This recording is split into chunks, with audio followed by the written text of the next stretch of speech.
Oklahoma Gardening is a production of the Oklahoma Cooperative Extension Service as part of the land grant mission of the Division of Agricultural Sciences and Natural Resources at Oklahoma State University, dedicated to improving the quality of life of the citizens of Oklahoma through research-based information. Southwood Landscape and Garden Center, Tulsa's source for great gardens, southwoodgardencenter.com, and the Oklahoma Department of Agriculture, Food, and Forestry, helping to keep Oklahoma green and growing.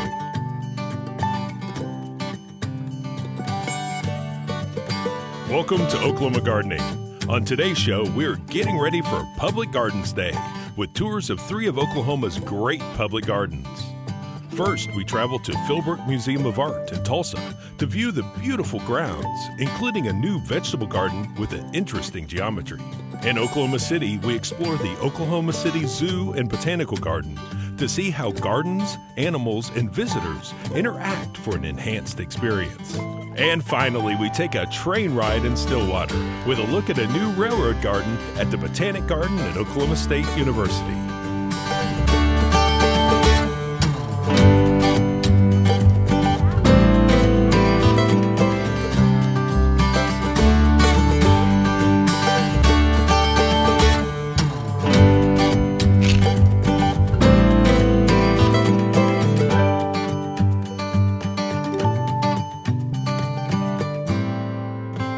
We are here at Philbrook Museum of Art, and joining us is the section garden for this new section, Jack Tichenor.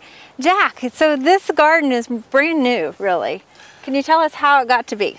Yeah, actually we started about 4 months ago, and we decided to have an idea about maybe growing a lot more produce for La Villa restaurant. So I talked with several people, and we decided that one of the easiest ways to do it was essentially to rent a skid steer and scrape off the ground.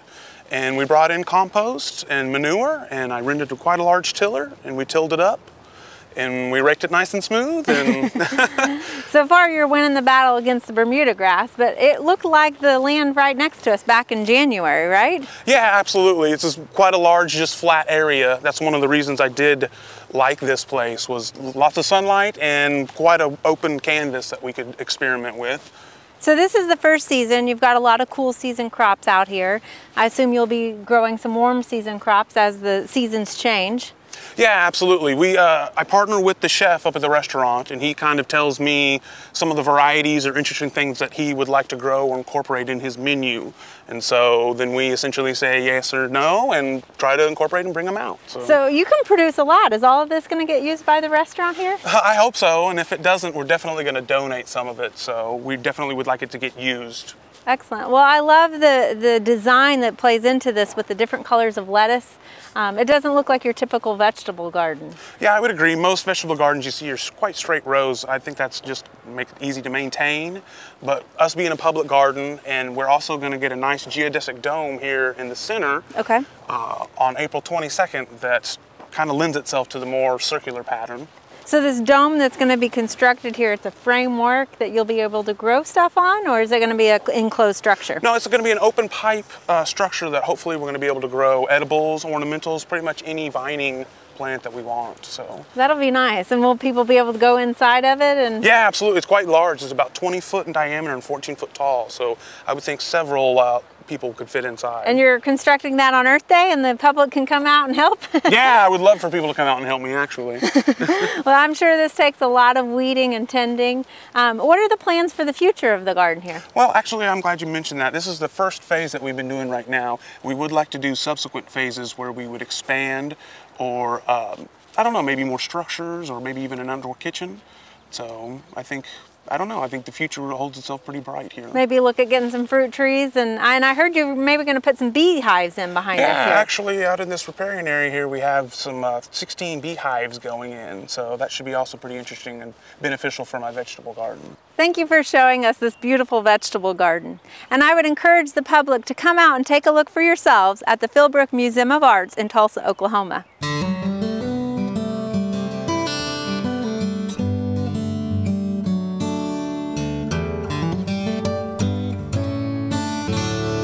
As many of you may know, prior to being the host of Oklahoma Gardening, I was the Director of Horticulture at the myriad Botanical Gardens in Oklahoma City. I've always enjoyed working in public horticulture, whether that's at a formal botanical garden or now as the host of a television show. We are here at the Philbrook Museum of Art, and joining me is an alumni who I couldn't leave here without saying hi to. She and I actually graduated together in the horticulture department with a public horticulture major, both of us. This is Sheila Knotts, and she is our garden manager here at Philbrook Museum of Art. And Sheila, you and I went to school together. We both majored in public horticulture from OSU, and we've taken different paths through public horticulture. Can you share a little bit about yours? Sure. Well, while I was still in school at OSU, I did an internship at Longwood Gardens in Pennsylvania, and after graduating, I went on to work at Callaway Gardens in Pine Mountain, Georgia, and spent a long time there. So Callaway Gardens is well known for their butterfly gardens, and what was your role there? Well, it was a lot of things. So I oversaw a conservatory complex, outdoor gardens, indoor gardens, a lot of seasonal displays, stuffed topiary. Also oversaw one of the azalea gardens there, so kind of looking more native and woodland gardens, the chapel landscape, and worked on the green team, so kind of watching the sustainability of the organization and things along those lines. And then you found yourself back here in Oklahoma at Philbrook. Yes. And your role now is? Yeah, so as a garden manager, just getting to oversee, beautiful 25 acres that we have here, and just making sure that, everything's kind of smooth running, and helping to look at the programs that take place in the gardens, and also just what we're planting and maintaining. Now, I know my role has changed over the years, and I'm sure yours has too. We don't get to start out wearing nicer clothes, do we? Right. I started out working on Christmas Eve and spraying Roundup and that sort of stuff, kind of the in the trenches gardener. Right. And you don't just become a manager right away. Right, yeah, and I think it's crucial to be able to get the hands-on experience in the garden, and I think even nowadays, even when you're dressed like this, you're still out there. Get back out there and keep your hands in it, so you kind of stay current on what's going on. Yeah, absolutely. That makes you a better manager when you're able to talk from your practical experience. Right. So can you tell us a little bit about the difference between being at a botanical garden that's associated with an art museum versus Callaway, which was a true botanic garden? Sure, yeah. So I think there's a lot of differences with different organizations, whether you're just a standalone public garden or whether you're associated with something else. And so here at Philbrook Museum of Art, it's nice that we have the art connection, and so the overall organization is trying to look at ways that how the things impact and how can you connect and make it all one experience. And so it's nice. So one example that we have going on right now is we have a yarn installation inside the museum that Hot Tea did for us. And so just this past Saturday, during Second Saturday, a local organization called Red Dirt Yarn Works came out and did a yarn bombing on some trees in our film lawn. And so it's just kind of a neat way to kind of connect what's going on in both spaces. And not only are you connecting the art and the media of that art, but you're also connecting local artists with more well-known, famous artists. That's correct. So have you noticed anything different about the plants at those different spaces? I know when I graduated with my master's degree, I actually got a certificate in museum studies. A lot of people don't realize that it is a collection of plants. Right. Yeah, and so definitely looking at botanical gardens that have to keep up with their collections in a session and deaccession versus more aesthetic gardens, we definitely are maintaining a collection of plants, and we're looking closely at their health and practices we do, but we're not having to keep such strict records or labeling them for our public, and so it can be really more of a pleasure garden or an aesthetic experience without having to worry about some of those things. Do you guys still incorporate the education aspect of it with, sharing information about the plants with the public? We do, and so we give tours, garden tours and things like that, and we're looking at other ways that we can disseminate information in lieu of labels. And I think, kind of our new installation of having the edible teaching garden, obviously you can tell just from the name alone that is going to be a portion of that. Thank you, Sheila. So whether it's hosting Oklahoma gardening or working as a garden manager at an art museum, you can see there's a lot of career potential in the field of public horticulture. And for both of us, it started at OSU getting a major in public horticulture. For more information, you can go to this website.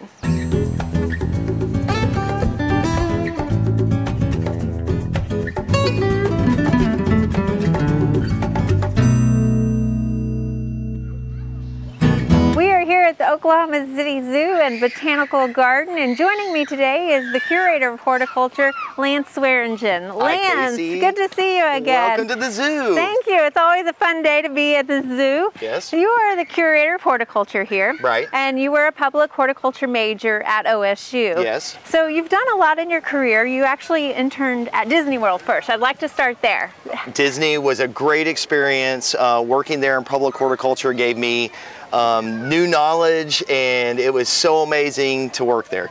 And how is that horticulture different than what you're doing here at the zoo? So working at Disney was a lot different than working at the zoo. Here we're more of a native botanical garden. We're dealing with animal exhibits, fence lines. We provide animal browse, and so that's... What does that mean, animal browse? Okay, so animal browse is anything from our botanical garden that we can cut and provide to the animal keepers. They give that to our animals, and that accentuates their animal diet. So anything from elm, mulberry, hackberry, all those great native plants, we can cut right from the botanical garden and provide to our animal collection. So as a horticulturist and gardener, a lot of times we're worried about animals eating our plants, but you do it intentionally here. Yes, we do. And then we also have lots of protection for inside the exhibits. Rock protection around trees keeps the animals from clawing at the trees and trying to climb up them all the time. So you didn't have those problems at Disney World. No, I didn't have those problems at Disney World. And I think that's one of the exciting things about coming to the zoo here is you can also appreciate the plants that do well here in Oklahoma. So visitors can kind of take home some garden information as well. That's right. 90% of our botanical collection is Oklahoma native plants. So you can come out and see some great plants that will do well in your garden at home. And you can ask one of our horticulturists on staff. They'd be happy to give you that information. But lots of great natives out here that help us conserve water, do great throughout our hot summers. And as a curator, what are you guys doing behind the scenes? I mean, a lot of times we come for the animals, but there's a big horticulture component, which is important, and that's why you've introduced Botanical Garden into your main title, your name. So we are an accredited botanical garden. We received accreditation through the Association, or American Association of Museums, back in 1998. We currently have over 5,000 accession plants and about 20 designated botanical collections. So we're tagging, tracking, accessioning plant material in our botanical collection. We also have lots of collections that you don't see year-round, so spring and summer are a great time to come out and see our tropical collections that we bring out. We store those in our greenhouses over winter. Those come out for display on grounds in our temperate season. And we just missed your zoo blooms. You had a huge bulb exhibit out here. We did. And that'll be coming back next spring? That will be back next spring. Over 100,000 tulip bulbs blooming throughout all 120 acres of the gardens. Wow. It was beautiful. And bigger and better next year, right? It will be bigger and better. So what about some of the other events that you might have coming up? You've got something coming up for National Public Garden Day. Yeah, National Public Gardens Day is on May 12th, and that is a Friday. So kicking off National Public Gardens Day, we're having our spring plant sale. We're having that run all through Mother's Day weekend.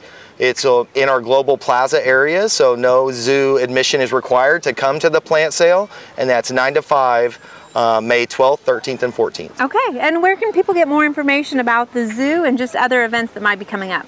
Our guests can get more information about the zoo by coming to our website, okczoo.org. Okay, thank you so much, Lance. Thank you, Casey.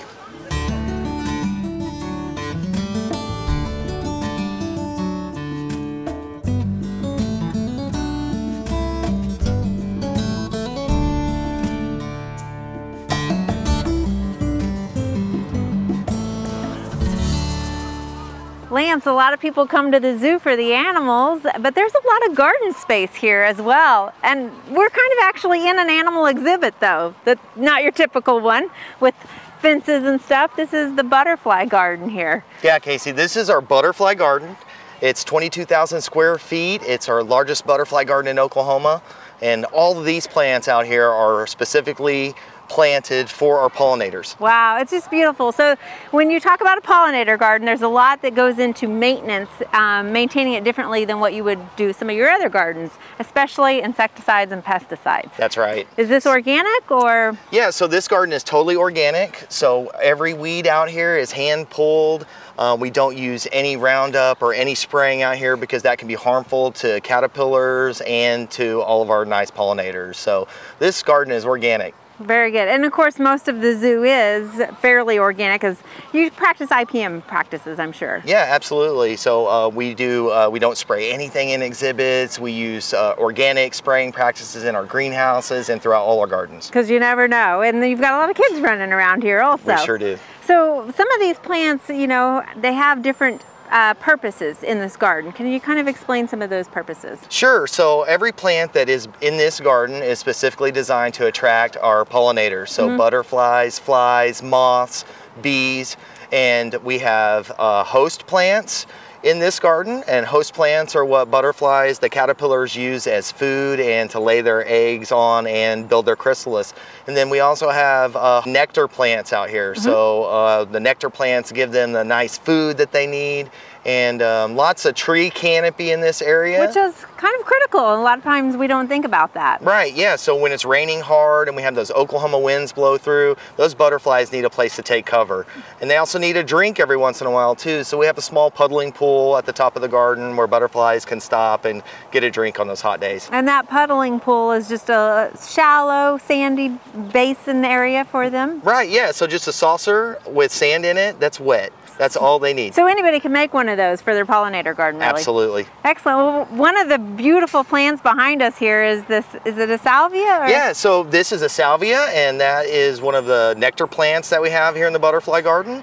And it is just gorgeous this time of year, and it is coming up all around us. You got any cool host plants you can show us? Yeah, we sure do. Okay. All right, Lance, so what are we looking at here? So this is another one of our host plants here in the butterfly garden. This is Aristolochia, and this is a host plant for the pipevine swallowtail butterfly. And you'll come out here in the late summer and you'll see the black caterpillars on these, and they're just munching away. So it's always critical to know which ones are host plants, because these are supposed to have caterpillars eating on them. Right, yeah, so not all caterpillars are bad. Right. So you want to keep some of those around, especially on your host plants. And it looks like you've got some fennel coming up through here too. Yeah, fennel is another great host plant for butterflies. So that's a really easy one to grow in the garden and will help you attract lots of butterflies. Excellent. Well, thanks for sharing this. Sure. So Lance, we have a lot of baptisia and salvia blooming here. I'm sure this garden's constantly changing, as most perennial gardens are. Yeah. You've got to provide that through the season, so for butterflies. That's right. So you always want to have something blooming in a transition throughout the entire season. And any time of year that you come into the butterfly garden at the zoo, you can see something new and colorful, and something that you might want to find in your own garden center and take to your own home to attract butterflies and pollinators. Absolutely. Well, I encourage everybody to get out here, even though it might look a little different when they come visit. It's going to be beautiful nonetheless.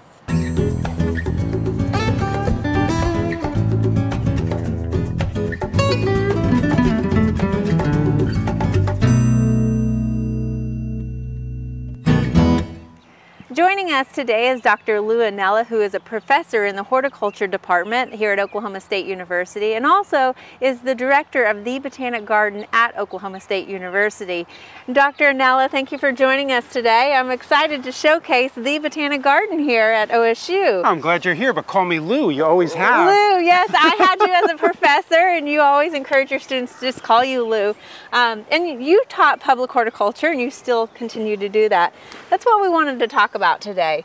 How is the field of public horticulture, and how does the role of botanical gardens play in people's lives? Well, it's a great field. It's a really rewarding field, and the Botanic Garden here at OSU is a great resource for the community. It's a great resource for people to come and see what they could be doing at their homes, seeing landscape ideas, plant ideas. It's also a resource for the university and a resource for the ag school. You know, we have chickens, and so it's more than just plants, and we'd like to be a resource for the whole ag school. And a lot of the students, I came out here to learn plant identification, and there's always new plants being being added out here, so there's always something to be returning to and visiting again. Right, and plants change too through the season, so there's always that aspect of it. And then we do so much more out here than just plants. We have yoga in the garden, we have concerts in the garden. So that's why we really think of it as a resource for the community. There's just so much to do. And that's one of the things, is a lot of botanical gardens, not just the Botanic Garden here, but a lot of them are changing where they're trying to do a lot more entertainment, bring in a lot of different generations of people and make it interesting for everyone. Right, the great example I love about that is kids getting off a bus. You know, they're on a field trip.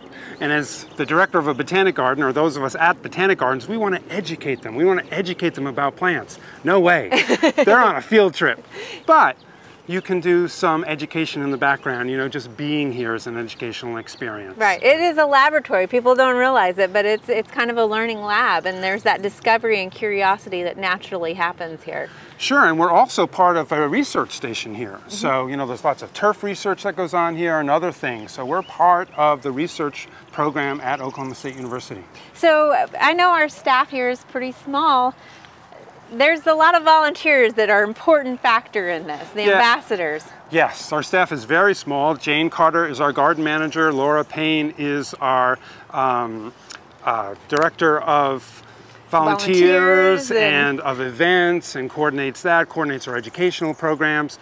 But then all the work is done by our volunteers. And we have about 60 active volunteers. They're called our ambassadors.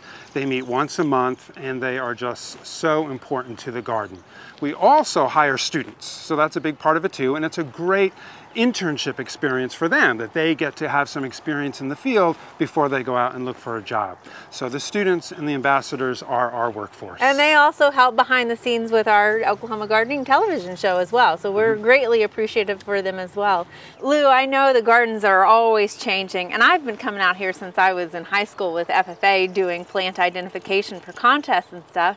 I mean, what's new here at this garden? We've got quite a few new things happening this year. We're going to be putting up a gazebo for our concerts, and we have installed a new train garden. Oh, can we go take a look at that? Let's do it.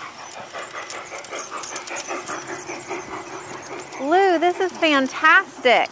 Thanks. And something that does speak to all generations again. Kids and everyone enjoy this. One of my goals as a director of the Botanic Garden is to attract children. So we do not have enough people going into these agricultural fields, these horticultural fields. And there's just a ton of jobs out there. And so if we can get children interested in horticulture at a younger age, hopefully we can get some students into our program at the university, because there are a bunch of really wonderful jobs out there for horticulture majors. And so, you know, chickens. People ask, why do you have chickens at the Botanic Garden? Why do you have trains at the Botanic Garden?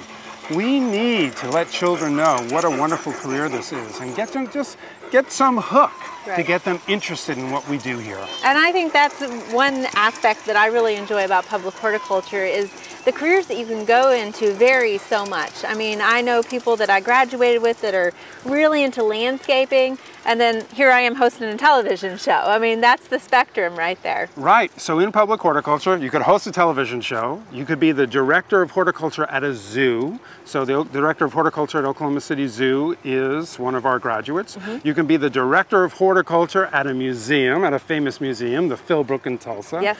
And so we have our students placed all around the country doing wonderful jobs and having wonderful careers. Right, and that's a good point, is they're not just here in Oklahoma, they've actually gone beyond that. We have the director at Longwood Gardens. That's right, yes. Also Blodell Gardens in Washington, so they're across this country, really. They are, and they're in great positions. They're directors, you know. Some of them will work as gardeners, as horticulturists, but many. We all start out there. Yeah. And it's an important time in your career.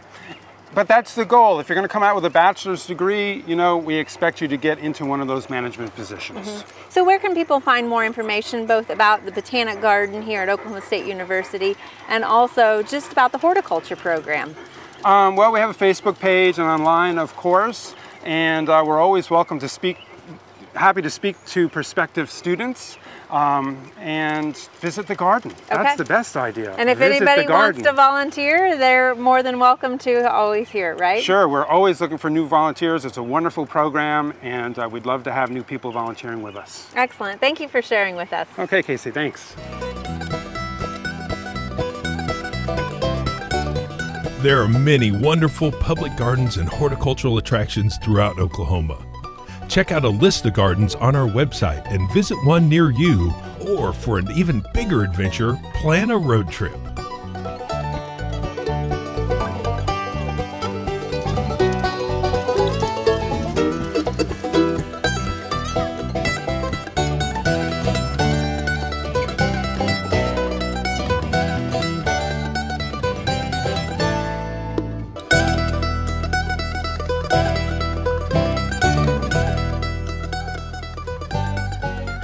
There are lots of great horticultural events this time of year. Be sure and consider these activities when you're making your plans for the weeks ahead.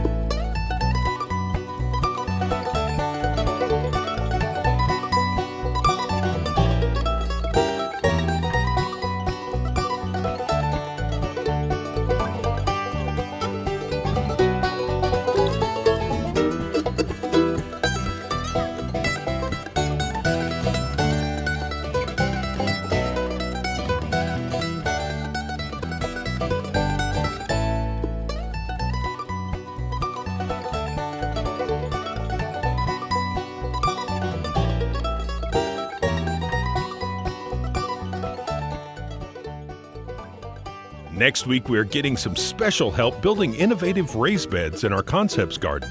Casey gets out of the sun and looks at some great woodland blooms. And we visit Little River Park and more. We would love for you to join us next week for more TV You'll Grow to Love. To find out more information about show topics, as well as recipes, videos, articles, fact sheets, and other resources, including a directory of local extension offices, be sure and visit our website, oklahomagardening.okstate.edu. And we always have great information, answers to questions, photos, and gardening discussions on your favorite social media as well. Join in on Facebook, Twitter, and Instagram. You can find this entire show and other recent shows, as well as individual segments on our Oklahoma Gardening YouTube channel. And tune in to our OK Gardening Classics YouTube channel to watch segments from previous hosts. Oklahoma Gardening is produced by the Oklahoma Cooperative Extension Service as part of the Division of Agricultural Sciences and Natural Resources at Oklahoma State University. The Botanical Garden at OSU is home to our studio gardens, and we encourage you to come visit this beautiful Stillwater jewel. We wish to thank our generous underwriters, Southwood Landscape and Garden Center, and the Oklahoma Department of Agriculture, Food, and Forestry. Additional support is provided by Pond Pro Shops, Greenleaf Nursery and the Garden Debut Plants, and the Oklahoma Horticultural Society.